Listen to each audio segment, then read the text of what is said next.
This is lesson 4 of my book marketing basics course, and in this lesson I'm going to go over how to create a basic book panel that can be used on social media and then how to slice it down so it can be used in a newsletter. I will give you a sneak peek at some of my own personal newsletters so you can get some ideas on how to start your own. After creating the book ad graphics, I will then give you tips on filing the graphics in a way so that you can use the find feature that is built into Windows Explorer. Then I will talk about how to arrange the information on the marketing calendar so it is ready to quickly copy and paste from one social media platform to the next with very little effort. This setup will allow you to post up to 4 or 5 posts on 6 or 7 platforms in less than 30 minutes. I will also demonstrate how to actually post it inside the calendar to make it easy for you. So we have a lot to cover, so let me get started. Our first post is going to be a basic book description panel. When you post an Amazon book link on any of the social media networks, either this boring picture comes up or nothing comes up at all. So our first book panel will be a combination book cover, but it will also include a short description that will fill up all of this blank space. This way, when you post about your book, the viewer gets to see not only the book cover, but a little title and a short description. It's twice as much graphic material to capture someone's attention. Here, the two graphics are side by side, and you can see how small the Amazon block is and how your book disappears in all that space. By making a graphic panel, the book looks more interesting. In my case, my title allows the viewer to know this is part of a series and it is book 1. If you have a standalone book, you can use a hook line like Who Killed the Mayor or something else unique to your book. By having a short description, it gives the viewer one final area they can look closer at. Now, here's a copy of the same graphic with a title and one without. I make both of these panels. I use one on social media with the headline and the other one without the title. I can slip this into my newsletter if and when I have a sale or a giveaway about the book. Then I can use a separate text box to create the title that fits the situation. This is the first example of reusing your graphics and repurposing your work. The better you get at this, the faster you can work and the more writing time you will have. Here is a peek at a few of my newsletters. Most of my books are in Kindle Unlimited, and I mark them down or give them away every so often. This little video also gives you an idea of having more than just books to offer can help you fill in the newsletter in an interesting way. Today, we will make the very simple panel with the book cover and a short description. But you can see from the different newsletters, I continue to make new panels for the different books to keep not only my newsletter, but my social media posts interesting. In the next section, we'll go into Gimp and I will demonstrate how to make the simple book description panel and how to slice it down for the newsletter. So my newsletters are now filled with book promotions, my books on sale and for giveaways, contests I run, t-shirts, book reviews, occasional YouTube videos, mystery movie reviews from a writer's perspective, and I plan to add a few more interesting products as I move forward. I'm sure you get the idea that by adding a little of your other interests, you will create a unique newsletter that will keep and build a readership. Okay, so now I'm inside the Gimp program and I have already brought in this book cover, Darius, A Vampire Story. And I'm going to use this book in the book panel. So the first thing, and then also on the side, I have an information sheet that I keep on all the books. And this is the brief description that I will be copying and pasting when it's time. So that's what I brought in and have with me right now. So the first thing I'm going to do is to create a, I won't use a template, I'll just start from scratch. Okay, so it's going to be 1000 by 1000 pixels. I'm going to open this up here, the advanced options. And because this is going to go mainly on social media, I'm going to change this from 300 DPI to 72 DPI. 72. Okay, changed both. It's RGB, which is the web coloring. And then down here in the foreground, I'm going to choose white. Okay, and then click OK. All right, so now this is our panel. Let me move this guy over here. Okay, so I want to have a title at the top, and then I want to have like half and half, one for the book cover and one for the description, one side for the book cover and one side for the description. So let me go here on the book cover and click on Edit, Copy Visible. Come back here, click inside and click on Control V to copy. Okay, now it's much too big for this panel because this is in 300 DPI. So I'm going to show you how to shrink it down and put it into place. So the first thing you need to do is this is a floating selection. So when you click on the layer, come down here to the green button and just click on it, and that sort of anchors it down. Now I'm going to click on Shift S for scaling. Okay, and then I'm going to hold down Control and roll my mouse out so I can see the whole book cover. And then holding Control down, I'm going to drag in one corner until the book looks like it's about the size I need to fit on the one side of the panel. And then click on Scale. And then quickly click over here to the Move tool. And then I'm going to click on Control Shift J, and that pulls everything into place. And now that I have the Move tool clicked, I'm going to move the book panel into place. Now I'm just going to leave it here until I put in the verbiage to see if I need to keep it a little bit smaller or even make it a little bit bigger. I have to see how big the verbiage is going to be. So now let's go down here and swap these two, because the text tool is controlled by the foreground color. So I'm going to double click the font tool, the text tool, and then come up here and choose Tahoma and then bold. Okay. And then I'm going to make it about 30. Well, I'll keep it at 30 because I'm not sure how big it will be. And then I'm going to open up this text box here. Now let me go and get my little cheat sheet here.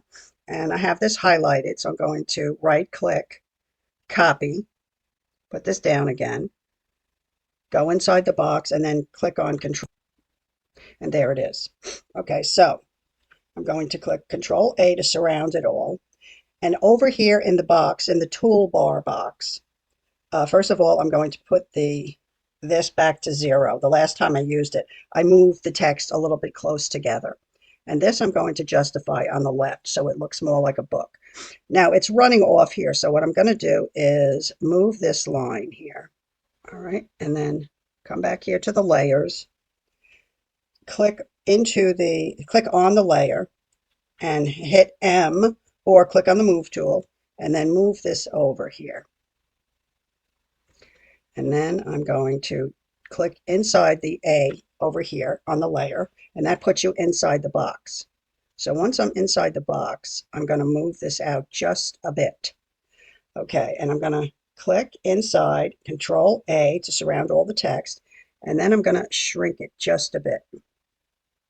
I think 28 will do it. Okay, now let me zoom out a little bit. All right, so let's move this down here and this down here. All right, so it's a little bit bigger than the box, than the book. All right, that's good. All right, so I'm going to move these lines out of the way now.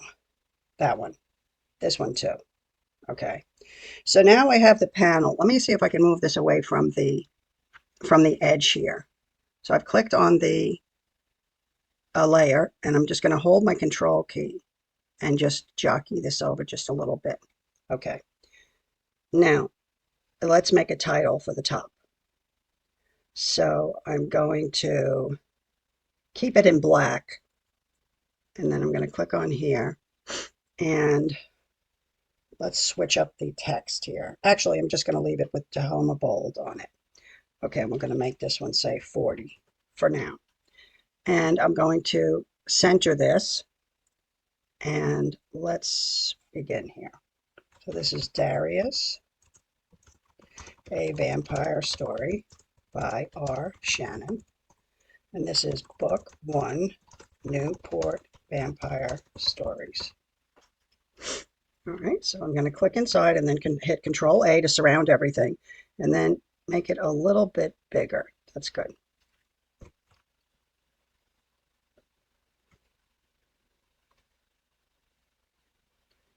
Okay. Now I think I need something in this space here. So let's just use a simple line for today.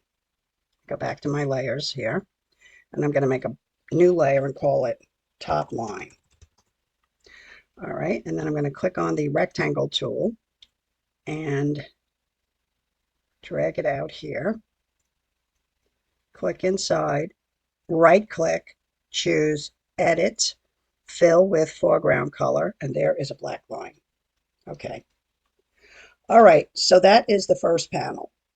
So this one will be okay to use on social media because it's 1000 pixels by 1000 pixels. It has the cover, the description, and in my case, I like to put that it's part of a series. If you don't have, if your book is a standalone, you might decide to use a headline. Whoops, I better not use that. I was going to point to this one here. Vampires, Wedding Bells, and a Mobster's Daughter. You might choose to use that as your headline. Something from the book to capture their attention. So anyway, now that I have the panel done, I'm going to save it. And there's two ways to save in Gimp. One of them is if you just save, but when you just save, you are saving as an XCF file, which can only be opened in Gimp, and it's useless on the internet. So anything that you want to use on the internet, you have to export as a PNG or a JPG. So let's do that now. Export as, and I'm going to put this in my marketing folder here, and I'm going to name it Darius, because I name everything by the one name for the book, and then let's see, description panel, PNG, okay, and then export. Now, if you wanted to, if you have, say, 4 books and you want to make a panel now for each one, you could save this as a template. And what you would do is you would just save as, okay, find a file where you're going to keep all your templates and then name it. And as you can see here, it will save it as an XCF. And what that means is that when you pull it back into Gimp, it's going to have all of these layers separate. So what you can do is you can take the book cover and, trash it, delete it, and then put the next book cover in. And then you can swap out this verbiage on this book for verbiage you want to put on the second book. So there's that option too. So that's how easy it is to make a book panel for social media.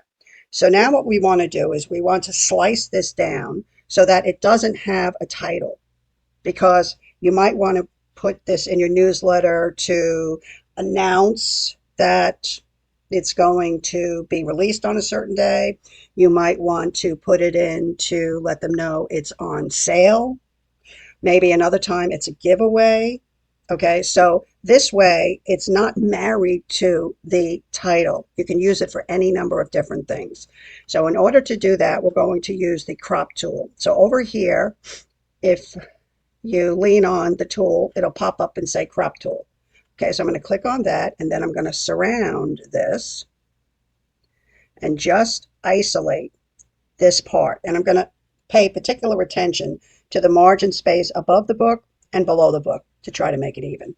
Okay, and then once it's surrounded, you click enter, and that takes away everything else that there was. And so now you're going to save this, you're going to export it, okay, and then you would call it something else, Darius panel, no title, whatever. Okay, I already have one, so I'm just gonna end it there. So in any event, there's a lot of tools here in Gimp, but in order to use this as a marketing tool, you only need to learn about 5 or 6 of them. And the more you use it, the better at it you will become. So anyway, that ends the demonstration on how to make the book panel. Okay, in this section of the video, I'm going to give you a few tips on filing the graphics that you are about to create. And the first tip I can give you is only have a few folders. Okay, and I'll tell you how I have mine set up. Now, I'm not claiming that this is the greatest of all filing systems, far from it, but I'm giving you knowledge that I wish I had when I was first starting out. So you can take it for whatever it's worth to you. Okay, so I have a folder here called AAAA Marketing Novels. The AAAA is to make sure that it rises to the top here. You see, all these folders come up first when I pull up my Windows Explorer. That's why I use sometimes 4A, sometimes 3, whatever. Now, the first tip is that you're going to want to name things consistently. So in this folder, I only put my book ads and anything about the books in general. So let's learn how it works. So one of my books is called Groomed, okay? So when I put that up here, there's a find feature, and what it does is it automatically goes and finds everything with the name Groomed in it. So when I'm posting on social media, I can quickly look through and decide which one I want to post. If it's just an ordinary day, I will post something. And then if the book is on sale, maybe I'll post one where there is a first book free, or I have a couple of holiday ones here that I could use. And it's the same thing with all of my books. I just use the first name of the book or the first 2 names. And this way I can easily see all of my choices. Now, the other thing I want to suggest is that at some point you will want to maybe offer more than one book or a box set. I write in series, so I have series ads. So in that case, I do the same thing. I use the initials. The Newport Vampire series is NVS, and everything with NVS comes up. So if I have an ad for the series, then I pick one of the series ads. And then it's the same thing with Jack Nolan Detective Series. And here are my series ads for my detective series, my police procedure series, and the other one is RMPI. That's the private detective. And, you know, my series ads come up with that too. So I'm sure you get the drift. Okay, so this is another folder where I keep pretty much all of my social media posts, book writing articles. I post a lot from my blog. And so again, the tip I will give you here is to use dashes between words, because if you use one long word to save space, you will need to know to put that exact run-on word in the box to use the find feature. And if you somehow misplace the link for the picture, you can maybe find it by one keyword. Let's say GIMP. If I put just GIMP there, all of the pictures that have the word GIMP in it will come up. If I use the word blog, all of my pictures with blog will come up. And that's because it separates in the find feature using that dash. So that is a big tip. Don't run them on together. Don't use camel case. Just name everything, you know, consistently. You know, if it's a blog post, use the word blog. If it's about GIMP, use GIMP. If it's about writing, use writing. And this way, it will help you should you ever want to find something. You'll at least have a chance. Now, another tip, I keep all of my t-shirt ads in one folder. So I use a, you know, naming taxonomy here too. I start with sort of the first keyword, let's say patriot, dash. Okay, and then all the shirts that are in that category will come up. Let's see what else. Reading. I also do ones for reading. Let's see if there's one for books. Yeah, books. Okay, and then the next word would be a subcategory, like for example, music. Okay, so there's a lot in music, but the second word could be guitar. All right, and then this way it isolates guitars from drums, from whatever. And this way it will just help you to use this find feature so that you can comb through these pictures very quickly when it becomes time for you to post onto social media. And then another tip is that I very often use a current projects folder. And that is usually for something that I'm doing that's going to take more than one day. It's going to have more than one part to it. And so rather than filing the pictures all over the place, I keep them together in the current projects folder until I finish the project. And then once I finish the project, let me go in here and I'll look up to, this is the second lesson in my online course. Okay, so what I will do at this point is I will comb through everything that I have done. Some of the videos are snippets that I used in the final video. I don't need them anymore, so I'm not going to save them. I just delete them. But I make sure that I file the final video on a separate disk. And the separate disk I have filed by alphabet. So the videos would go under V for videos. And then I have some subcategories, archives, and I won't bore you with the details. And then this way, all of my royalty-free pictures, they all get filed on this disk so that it's not cluttering up my computer. And then this way, when I go into the next project, and let's say I need a picture of a cat, I come to see, and here's a whole bunch of pictures of cats. Same thing with, let's see if I have a couple of pictures of dogs. And each time you purchase or download a new royalty-free picture, you can file them away. And this way you can put your fingers on them in no time at all. Here's flags, flowers, you get the drift. And also by keeping most of your royalty-free pictures off of your computer, then your computer will have more power to do the graphics work, to do all of the other things that you want to do. So it's very important to have a storage disk of some kind. So anyway, let me just check my notes and see if I have covered all of my tips. Okay, I discovered one more tip I wanted to give you, and that is about the creation of templates. Now, just recently, I started to make Pinterest posts in the size that they really prefer, the long 1000 by 1500. That's what they prefer. I used to just post all my posts for 1000 and be done with it. But they send me quite a bit of traffic. So I've decided to start making some Pinterest templates. So as I make the templates, let's see if I can get this to open here. I save a copy of the template. I put underneath it what I call the template.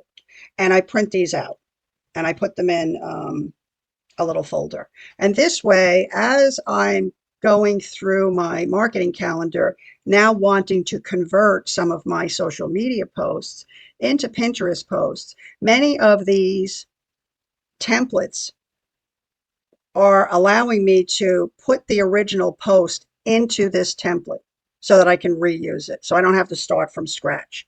So it's important for you to have a way to locate your templates. So that would be my final tip, is to, keep track of the templates that you're making. You might want to print them out in this kind of a format with the name that you called them. Keep them all in one folder so that you can easily pull them into Gimp and, swap out the photos, maybe use some of the labels that you have on top or on the bottom, reuse them again. And that makes a very quick work. So that's my final tip. So before we go into the actual marketing calendar, I want to talk about how to set up the information in a most efficient way. I have created almost an assembly line routine for all of this for a few reasons. The first reason is that it makes it easy to move from one social media page to the next and copy and paste the verbiage and find the photo in seconds and then move on to the next post. I timed myself this morning when posting, and I posted 4 different posts on 10 social media platforms, and it took me 23 minutes. That's less than 30 seconds, I believe, for each post. The second reason is that if you go on vacation, one of your kids or a friend could do this for you. If you bring a laptop with you, you can do it yourself in 20 to 25 minutes. So let's take a closer look. I like to have the first line with emojis because I think they get more attention than just plain text. I use keywords with the emojis, which are also good for the search algorithms. On the second line is the name of the book or other product.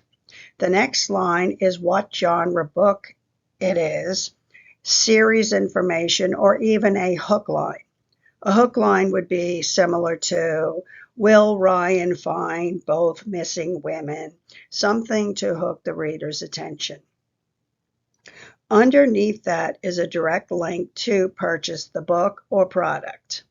Then on the next line, I always add 2 to 3 relevant hashtags. Now with my books, I often don't record which graphic I will use. I let my promotions calendar or whatever holiday is at hand help me choose which graphic to use. Over the years, I've tried to make holiday posts for each of the books. If it's a sale, I'll pick a sale picture, etc. So as you create additional graphics, your pool of choices will also expand. Another reason I like to keep things organized, simple, and routinized is that there may come a time when you want to delegate your social media work to an employee or a virtual assistant. By developing a simple procedure, it will be easy to teach someone how to do the job. You also won't need anyone who has a master's degree in marketing. If they can click on a link, copy and paste the verbiage, and find a graphic in a specific folder, they can do the job. And the last reason is by developing a simple routine, you can make a training video so that if one person quits or you don't work out with someone else, it is easy to train the next person. This video can even double as a job interview. You can post a request for a virtual assistant on Fiverr.com with the video and ask them, do you think you can do this every day? It will take approximately 15 to 30 minutes of your time, and how much would you charge? They simply have to watch the video to determine if they can handle the job, and at the same time, they are basically trained for the job. In these particular calendar posts, you can see that I also record the name of the graphics that go with the particular post. I keep all of my social media posts in another folder named Social Media Posts. I use the same naming taxonomy for the social media posts as well as the Pinterest posts. I simply tack on a -pin to the end of the name. This way, when I type in the first couple of words from the graphic name, all the posts pop up, including the Pinterest post. I use the same find feature that we already went over. The second post is for one of the graphic t-shirts that I sell. Now, to be honest, I don't sell many t-shirts yet, but I do it mainly to make my social media more interesting. It's important that your social media isn't 100% about only your books. This is why it's a good idea to develop a few products that are complementary to your books, and I will have another lesson on that in the future. This is a brand new marketing calendar. I had a coder prepare this and one in Google Sheets so I can offer this as a download in the course. When you first open it, it will be in protected mode and you need to enable editing in order to even save it.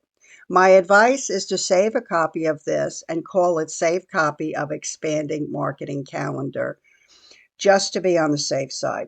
Then come back and make this one your actual marketing calendar. So let me show you how the coding works. It's set up to default to 3 days, which is controlled by this second box over here, times 3, because that's how I started. Three entries for every day on the calendar.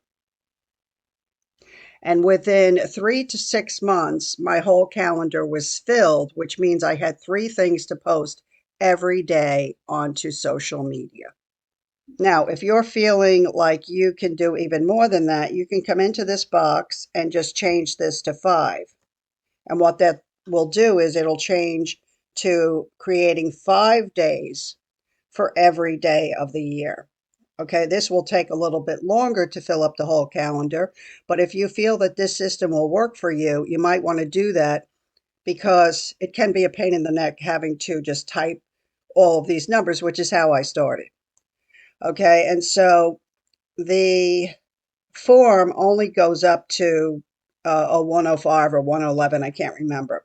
So you just, once you choose how many times you want it to repeat, you just come down here and click on the last box and start dragging. And as you can see, it is now entering all of the dates. So you're going to, drag this all the way down until you reach December 31st, and that will be the start of your marketing calendar. So let me show you how the rest of it works. So let me bring up my little cheat sheet here. So this is one of the lists that we created. I'm going to highlight it and click on Control C to copy it. Now, let's see. Today is, well, we're going to pretend today is the first day of January. So you're going to double click in this post description.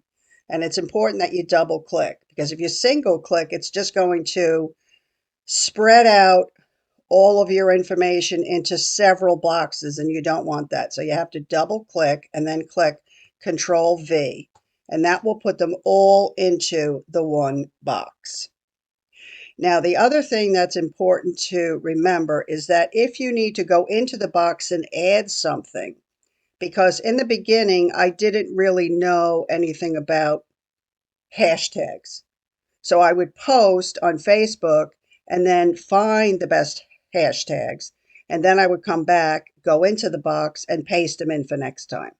So in order to make another space inside this box, you have to click twice again to enter the box, and then click on Alt Enter.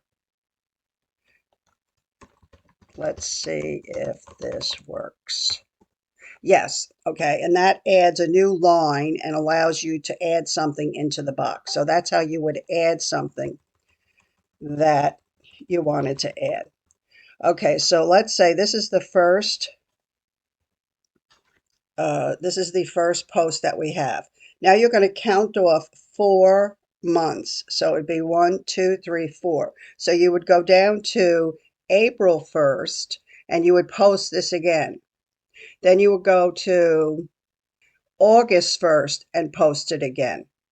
So by posting it 3 times instead of once, you're filling up the calendar. And no one, even if they check your social media every day, they're never going to remember that you posted this 4 months ago, because they just won't. All right. And so that's what you're going to do with every single one of your posts. And it's the same thing with this one.